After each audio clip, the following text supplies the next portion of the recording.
Girls, this is Jerningham here, ladies and gentlemen. Russia States Television ensured brace warnings to Britain possible nuke wipeout. Here's what Piers Morgan says about this on the TV. He's a newsman. He was on this morning, I think, as well. Show. Where's the remote?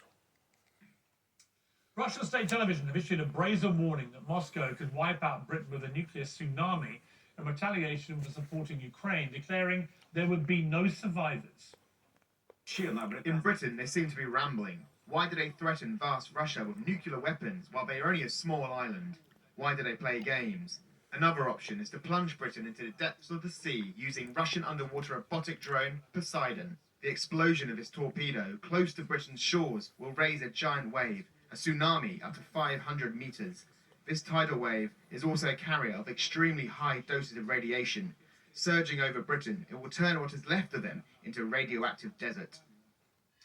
Retired four-star general If they do that, it'll be World War III. Of the US Army, General Jack Keane, joins me, as does Tobias Elwood, Conservative MP and former Defence Minister. Welcome to both of you. General Keane, first of all, great honour to have you on the show. Thank you very much for joining. I'll listen to this. This is going to be interesting. When you hear that kind of rhetoric from the Russians, and we're hearing more and more of this now, it is pretty sobering listening, isn't it? It's frankly quite terrifying to many people.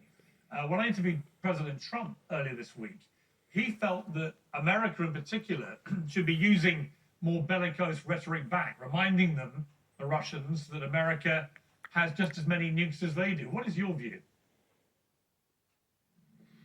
Well, the fact is, we have a very effective strategic deterrence about the kind of warfare that's being threatened here, which is global nuclear warfare, and that kind of language is absolutely horrendous and certainly outrageous to do that. I don't think we have to walk up the nuclear escalation with them, but we remind them that there is a significant strategic deterrence here among the United States, Britain, and France, and certainly the destruction of their entire country and population is what they're putting at risk here.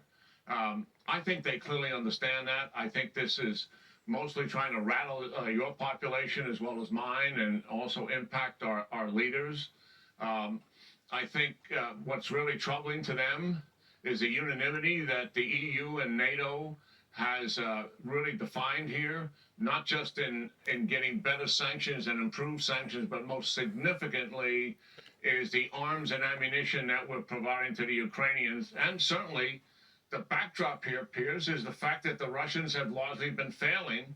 And even in this much smaller offensive that they're conducting right now, they haven't made much gains. And last 24, 36 hours, they haven't been doing much of anything. So, yes, there is saber rattling going on here for sure. Now, the issue with a tactical nuclear weapon, I think that gives us all a little bit more concern that something like that could be used. I really believe the Biden administration could be much stronger about what our response should be here, both publicly and privately. And I will say this, I do think that some of this rattling is going on, particularly as it concerns the Biden administration, Piers, because the Biden administration set the tone here very early on. March 21, 70,000 troops show up on the Ukraine border 60 days into the Biden administration's reign, right after the inauguration. It's no accident. I'm absolutely convinced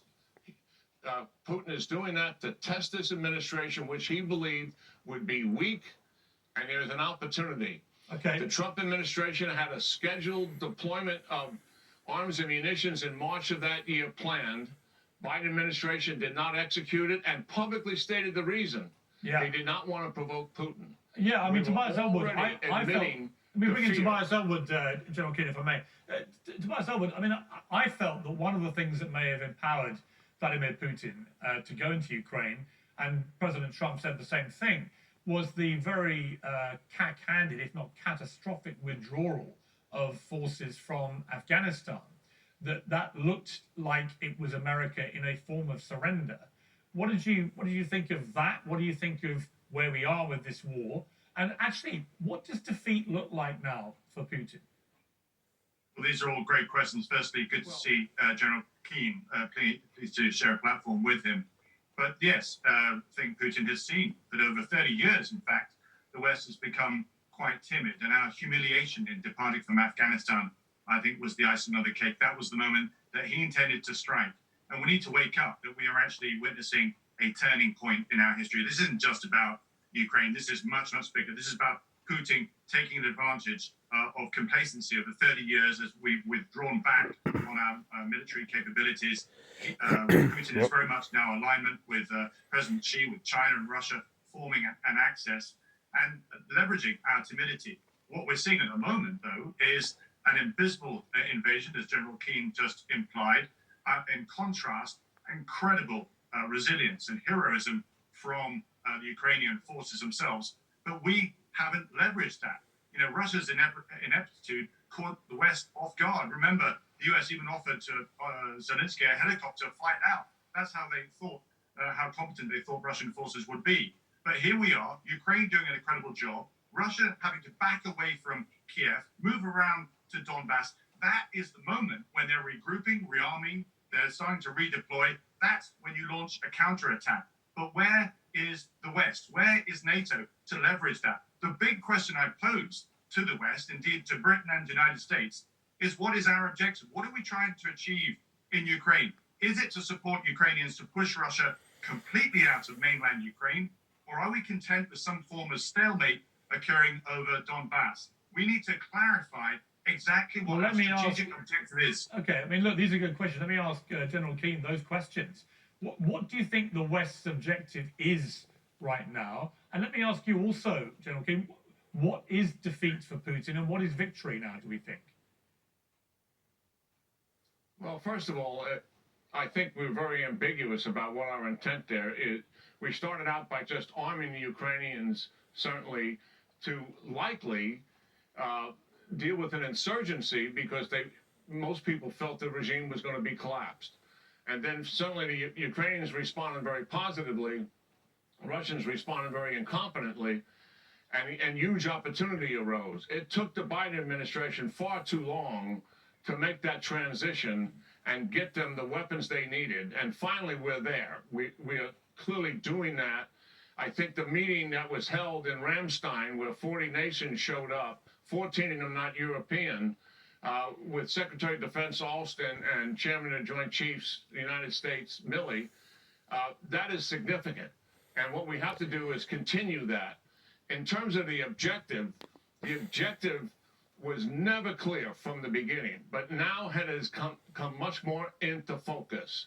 The Secretary of State, the Secretary of Defense, the Chairman of the Joint Chiefs, others in the administration, even the Speaker of the House, Nancy Pelosi, is talking about victory here, defeating the Russian military inside of Ukraine, which is, I believe, should be our objective. It should have been our objective, and unequivocally, clearly stated from the beginning. And it's certainly when you have ambiguity like that, it actually leverages our enemy, Russia, to be sure, because they're not certain about what we're driving towards. And that's why I think they've been surprised by the level of effort recently. I think there still is opportunity here for that objective to be achieved. You want to watch this, you can do. And continue the robust support that we're providing the Ukrainians, plus the moral support that they need as well. General Keane, great to talk to you. Tobias Elwood, thank you very much too. Well, really appreciate it. Guys and girls and ladies and gentlemen, what do you think? Do you think it's going to happen? We have to build more bunkers in the UK and America and across the world, because in case they do nuke us and they do come over with planes and start bombing the UK and boats again and going onto our lands, do they do the same to America? Nuke America or nuke UK? ScotlandNorthenlrelandwales, Wales, we've got to be prepared. Is it just scaremongering? Could be that. But anyway, guys, girls, ladies and gentlemen, I better go. Thank you for joining me, and I'll catch you all in the next video. Take it easy, peace, and thank you all again for joining me.